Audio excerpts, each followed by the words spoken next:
Hello বন্ধুরা, তোমাদেরকে আরও একবার স্বাগত আমার একটা নতুন এক ভিডিওতে। প্রথমে তোমরা দেখতে পাচ্ছ কড়াইয়ের মধ্যে আমি এগুলো কি দিচ্ছি। এগুলো হচ্ছে লবণ। লবণটাকে প্রথমে গরম বসিয়ে দিলাম, আর এদিকে আমি একটা বাটির মধ্যে কিছুটা বাটার গলিয়ে দিলাম। হ্যাঁ বন্ধুরা, আজকে আমি বাড়িতেই তোমাদের সঙ্গে পিৎজা বানিয়ে দেখাবো। অনেক দিন থেকে পিৎজা খেতে ইচ্ছে করছিল, তাই সব কিছু নিয়ে এসেছি বাড়িতে। বাইরে পিৎজা খেয়ে না মন ভরে না, অনেক দাম পিৎজার। বাড়িতে একদম কম খরচে কম সময়ের মধ্যে আমি ঘরেই পিৎজা বানিয়ে নিব। আমি মাঝে মধ্যেই বানাই, ভাবলাম আজকে তোমাদের সঙ্গে একটু শেয়ার করে নিই। এটা হচ্ছে পিৎজা ব্রেড, মিয়াওয়ামার থেকে নিয়ে এসেছি। আর যে বাটারটা আমি গলিয়ে নিলাম, সেই বাটারটা দেখো চামচ দিয়ে এই পিৎজা ব্রেডের ওপর ভালো করে মাখিয়ে নিচ্ছি।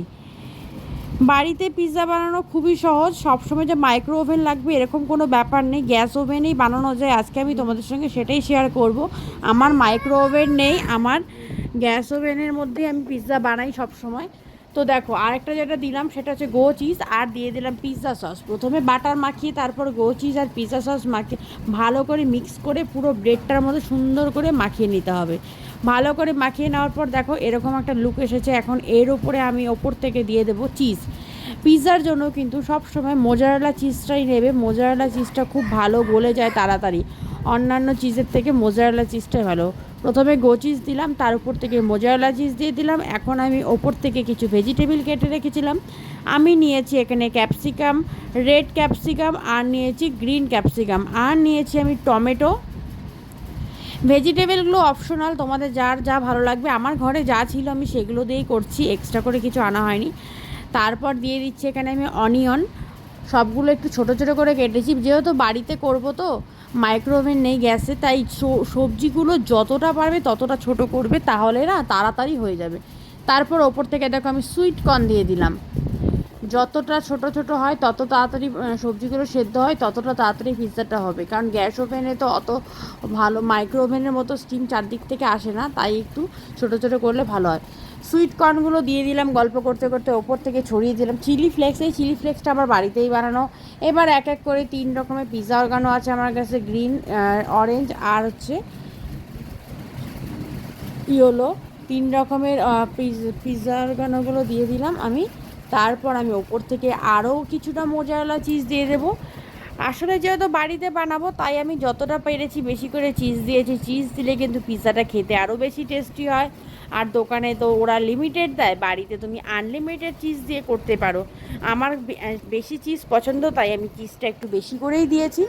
ওপর থেকে আবার একটু পিৎজা সস দিয়ে দিলাম। ওপর থেকে পনির কাট করে রেখেছিলাম, পনিরগুলো নিচে দিতে হতো, আমি ভুলে গিয়েছিলাম, তাই ওপর থেকেই দিয়ে দিলাম।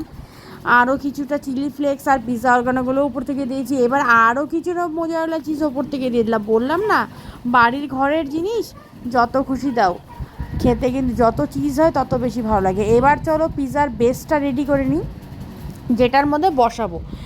আমি একটা প্লেট নিয়েছি, প্লেটটা একদম প্লেন হতে হবে, সমান চারিদিকে গোল একটা প্লেট নিয়েছি, একদম লেবেল প্লেটটা, কোনো রকম খাঁচকাটা নেই। ওটার উপরে বেশি করে বাটার লাগিয়ে নিলাম। দেখো বাটারটা একটু বেশি করে দিতে হবে, নাহলে নিচে লেগে যাওয়ার সম্ভাবনা থাকে। এবার যে পিৎজাটা আমি রেডি করেছি সেই পিৎজাটাকে তুলে আমি ওই প্লেটটার মধ্যে বসিয়ে দেবো।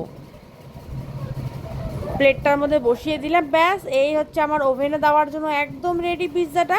এবার আমি এটাকে নিয়ে রান্নাঘরে যে স্টিমে বসিয়ে রেখেছিলাম লবণটা, সেই লবণের মধ্যে আমি এই পিৎজার প্লেটটা বসিয়ে দেবো। ওই দেখো, সাবধানে বসানোর সময়, কারণ প্রচণ্ড গরম থাকে কড়াইয়ের ভেতরটা, খুব সাবধানে আমি এটা বসিয়ে ঢাকা দিয়ে দিলাম। এবার 15 থেকে 20 মিনিট আমি এটা ঢাকাটা দিয়ে রাখবো।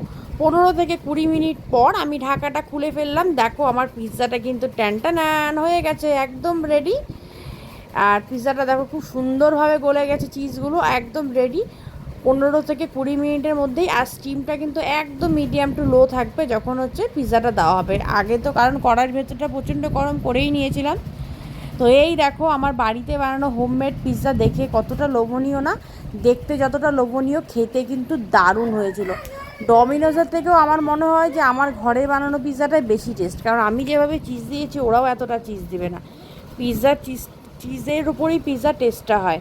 তো দেখো আমি পিৎজাটা 4টা পিস করে নিয়েছি। এবার গরম গরম পিৎজা সার্ভ করছি একটা প্লেটের মধ্যে। দেখতে একদম লোভ লেগে যাচ্ছে। ভিডিওটা কিন্তু অনেক দিন আগের, আবার অনেক দিন পরেই আপলোড করছি। আর এখনও আমার দেখে আবার লোভ এসে পড়ছে যে আবার মনে হয় একদিন বানিয়ে আমার খেতে হবে।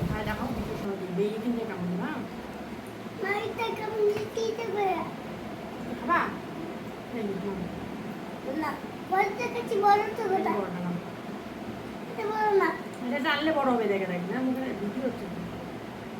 পিজাটা কেমন খেতে বাবা? ওকে বলে দাও, ক্যামেরা বলে দাও কেমন খেতে। পিজাটা খেতে কেমন?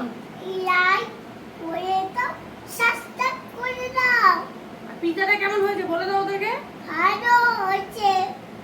টেস্টি হয়েছে? তাহলে এবার তো তুমি খেয়ে দেখাবো, ওরা দেখবে সবাই। এখান থেকে কেমন দিবা, ঠিক আছে?